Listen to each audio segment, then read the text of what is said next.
उसे लगा कि अभिनव उसे अकरम के नाम से धमकाने की कोशिश कर रहा है।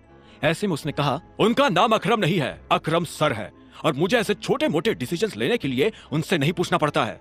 मैं इस कंपनी का मैनेजर हूँ और इतनी पावर तो मेरे हाथ में भी है कि अगर कोई बंदा काम नहीं कर रहा हो तो मैं अपने से नीचे के उस बंदे को जब चाहूँ तब फायर कर सकता हूँ।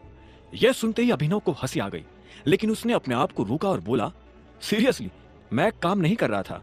तुमने मुझे इसलिए फायर किया या कामिनी ने तुम्हें मेरे खिलाफ भड़काया इसलिए? तुम कहना क्या चाहते हो? मैं किसी के बहकावे में आने वालों में से नजर आता हूँ? मैनेजर ने गुस्से में अपना हाथ टेबल पर पटकते हुए कहा। अभिनव ने उसे एक पल के लिए देखा और बोला, आप मैनेजर हो और मैनेजर को गुस्सा नहीं करना चाहिए, लेकिन आपने फिर भी गुस्सा किया क्योंकि मैंने सच कहा। मेरा सच आपको चुभा ना, तो फिर आपने ऐसा क्यों किया? आपसे जूनियर लड़की की बातों में आकर मुझे ये लेटर थमा रहे हो। आप इस लड़की को शायद नहीं जानते हो, लेकिन मैं इसे अच्छे से जानता हूँ। इसने हमारे कॉलेज से लोगों को भड़काने और बेवकूफ बनाने में मास्टर्स किया है, और इससे पहले कि अभिनव आगे कुछ कह पाता, उसने देखा कि मैनेजर गुस्से में उसकी तरफ बढ़ रहा था। वो अभिनव पर हाथ उठाने वाला था, लेकिन इससे पहले कि उसका हाथ अभिनव के गाल पर पड़ता, अभिनव ने उसका हाथ बीच में ही पकड़ लिया था। ये देख मैनेजर और ज्यादा तमतमा गया था। उसने अपना हाथ छुड़वाने की कोशिश की, लेकिन अभिनव की गिरफ्त इतनी मजबूत थी कि मैनेजर की ताकत रत्ती भर का काम नहीं कर रही थी। आखिर में उसने चिल्लाते हुए कहा, छोड़ो मेरा हाथ। अपना हाथ संभाल कर रखते तो मुझे इसे पकड़ने की जरूरत ही नहीं पड़ती, अभिनव ने मुस्कुराते हुए कहा, और मैनेजर का हाथ छोड़ दिया। मैनेजर ने देखा कि उसके हाथ पर लाल निशान बन गया था। उसे तेज दर्द हो रहा था। उसी दर्द में उसने गुस्से से अभिनव को देखा और चिल्लाते हुए कहा, you are fired, understand, get lost. Abhinav ने पहले मैनेजर को देखा और उसके बाद उसकी नजर उस लेटर पर पड़ी जो मैनेजर ने उसे दिया था। अभिनव ने तरीके से उस लेटर को फोल्ड किया, फिर से उसी लिफाफे में डाला और मैनेजर के मुंह पर मारते हुए बोला, मैं जा रहा हूं, तुम्हारी कंपनी तुम्हें को मुबारक, जड़ बुद्धि कही के। और इतना कहकर अभिनव जोर से मैनेजर के कैबिन का दरवाजा बंद करके वहां से निकल गया। वो ऑफिस से बाहर आ गया था। जब वो बाहर आया तब उसे याद आया कि उसने अनन्या से कहा था कि वो शाम को उसे ऑफिस लेने के लिए आ जाए। अभी शाम होने में काफी टाइम था। अगर वो इस वक्त घर जाता तो सभी लोगों को उस पर शक हो जाता। ऐसे में अभिनव ने एक कैब बुक की और गुड़गांव की सड़कों पर इधर से उधर घूमने लगा। साहब, ये तो बताओ कि जाना कहाँ है? जब ड्राइवर ने अभिनव से यह सवाल पूछा तो जवाब में अभिनव ने कहा, जहां जाना था वहीं से तो आ रहा हूं। मैं समझा नहीं। पता है, गाड़ी चलाते रहो, अभिनव ने कहा और खिड़की से बाहर देखने लगा। उसकी नजर गुड़गांव की उन बड़ी बड़ी इमारतों पर पड़ी जो रास्ते में गुजरती जा रही थी। अभिनव सोच रहा था कि उसके पिता ने इस गुड़गांव पर तब राज किया था जब ये सारी बिल्डिंग्स नहीं थी। अब अभिनव उस जगह पर पहुंचने के लिए बेताब था जो उसके पिता उसके लिए छोड़ कर गए थे। वो वहां अपने लिए नहीं, अपने लोगों के लिए पहुंचना चाहता था। ड्राइवर कुछ देर तक इधर से उधर गाड़ी चला ही रहा था कि अचानक उसने बीच में गाड़ी रोक दी। उसने देखा कि सड़क के बीचों बीच एक बैरिकेड लगा हुआ था। उस बैरिकेड के आसपास कुछ लोग खड़े थे जो हर गाड़ी को मुड़ने का इशारा कर रहे थे। ड्राइवर ने यह नजारा देख एक गहरी सांस ली और बोला, सर, अब तो बता दीजिए कहाँ जाना है। अगर उस पार जाना हो तो मैं राइट लूं और नहीं तो यू टर्न। अभिनव ने उसकी बात का कोई जवाब नहीं दिया। उसकी नजर तो दूर खड़ी उस महंगी सी गाड़ी पर टिकी हुई थी जिसका दरवाजा एक आदमी ने पकड़ा हुआ था। उसमें से एक लंबा चौड़ा सा आदमी आंखों पर चश्मा लगाकर बाहर आया। उसने सूट पहना हुआ था। जैसे ही वो बाहर आया तो इतने में उसके गार्ड्स उसके आसपास आकर जमा हो गए। एक आदमी ने छाता खोला और उस आदमी के सिर के ऊपर लगा दिया। उस आदमी के हाथ में मोटा सिगार था। अभिनव ठीक से उसका चेहरा नहीं देख पा रहा था। जैसे वो आदमी आगे एक बिल्डिंग की तरफ बढ़ने लगा तो इतने में अभिनव ने ड्राइवर से पूछा, ये आदमी कौन है? अरे सर, आप इनको नहीं जानते? ये है दिग्पाल छिंगावत। टाइगर के बाद अगर पूरा गुड़गांव में किसी की तूती बोलती है तो वो इन्हीं की बोलती है। जैसे ही ड्राइवर ने अभिनव को यह जवाब दिया तो अभिनव की सांसें तेज हो गई। न जाने क्यों वो घबरा रहा था। ये घबराहट उसे डरा नहीं रही थी बल्कि उसे खुश कर रही थी। वो दिल से ये चाहता था कि उसे बस एक बार दिग्पाल से मिलने का मौका मिल जाए। आज उसे वो मौका मिल गया था। वो ये देखना चाहता था कि आखिर दिग्पाल दिखता कैसा है। ट्रिपोर, मैं यही उतर रहा हूं, अभिनव ने कहा और गाड़ी की पिछली सीट पर पैसे रखकर कैब से बाहर निकल गया। वो सीधा उस बिल्डिंग की तरफ बढ़ते जा रहा था जहां दिग्पाल गया था। इस बीच अभिनव के दिमाग में कई सारी बातें चल रही थी।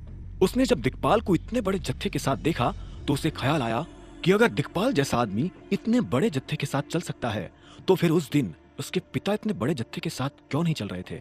अगर उनके पास भी इतना बड़ा जत्था होता तो शायद आज वो अभिनव के साथ होते। ओए! अभिनव उस बिल्डिंग के अंदर दाखिल होने ही वाला था कि तभी उसे पीछे से एक आदमी की आवाज आई। वो आदमी अभिनव को रोकने का इशारा कर रहा था, लेकिन इससे पहले कि वो अभिनव को रोक पाता, अभिनव बिल्डिंग के अंदर दाखिल हुआ और उस भीड़ में गायब हो गया। वो आदमी अभिनव के पीछे भी आया, लेकिन अभिनव को ढूंढ नहीं पाया। जब वो आदमी निकल गया तो अभिनव भी बिल्डिंग की लॉबी की तरफ बढ़ने लगा था। वो दूर से देख पा रहा था कि दिक्पाल भी लॉबी में खड़े होकर एक आदमी से बात कर रहा है। अभिनव धीरे धीरे उसके करीब जाता जा रहा था।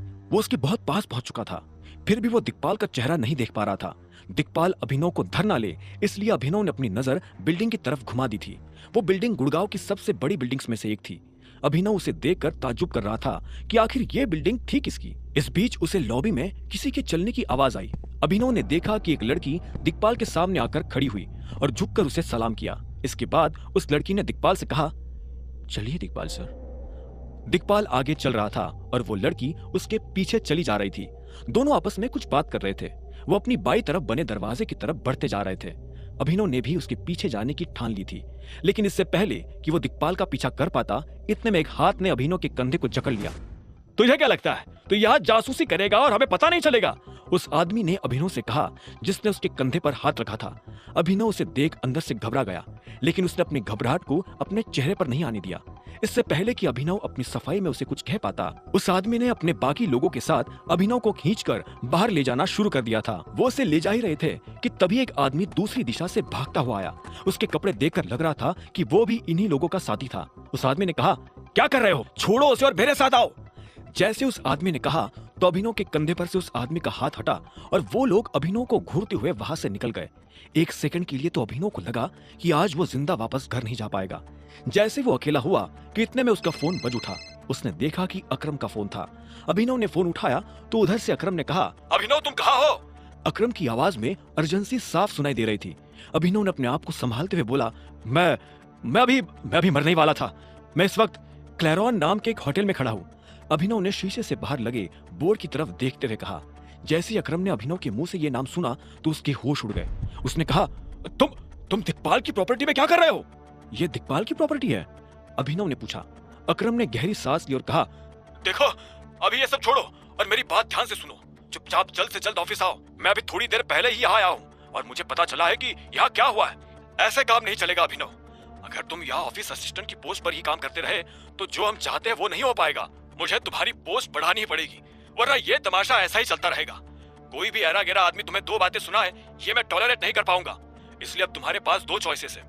या तो तुम एके प्राइवेट लिमिटेड में मैनेजर की पोस्ट पर बैठो या फिर अपनी कंपनी में कर्मचारी बन जाओ। मैं वही आ रहा हूँ, मिलकर बात करते हैं, अभिनव ने कहा और फोन काट दिया।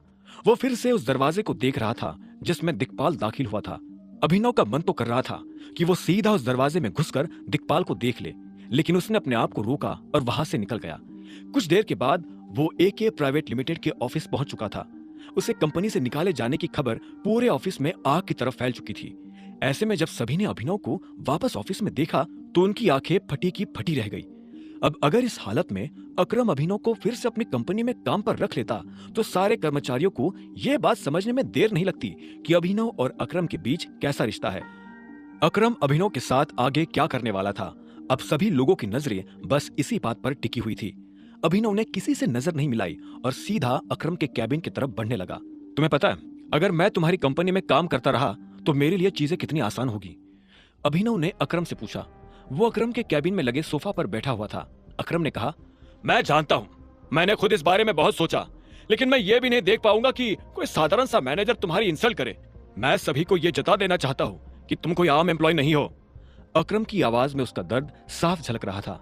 अभिनव ने कहा, लेकिन तुम मुझे अचानक से मेरी ही कंपनी में काम करने के लिए क्यों भेजना चाहते हो? तुमने तो मुझे कभी बताया भी नहीं कि मेरी अपनी भी कोई कंपनी है, तो फिर अब क्यों? यह सवाल सुनकर अकरम एक पल के लिए शांत हो गया। उसने एक गहरी सांस ली और कहा, मुझे अभी कुछ खबर मिली है। दिक्पाल तुम्हारी कंपनी की मेन सेक्रेटरी से मिला था। यह सुनते ही अभिनव के होश उड़ गए। उसने अकरम को घूरते हुए देखा और बोला, तुम्हारे जासूस क्लैरॉन होटल के आसपास भी है? हाँ, मैं बस यही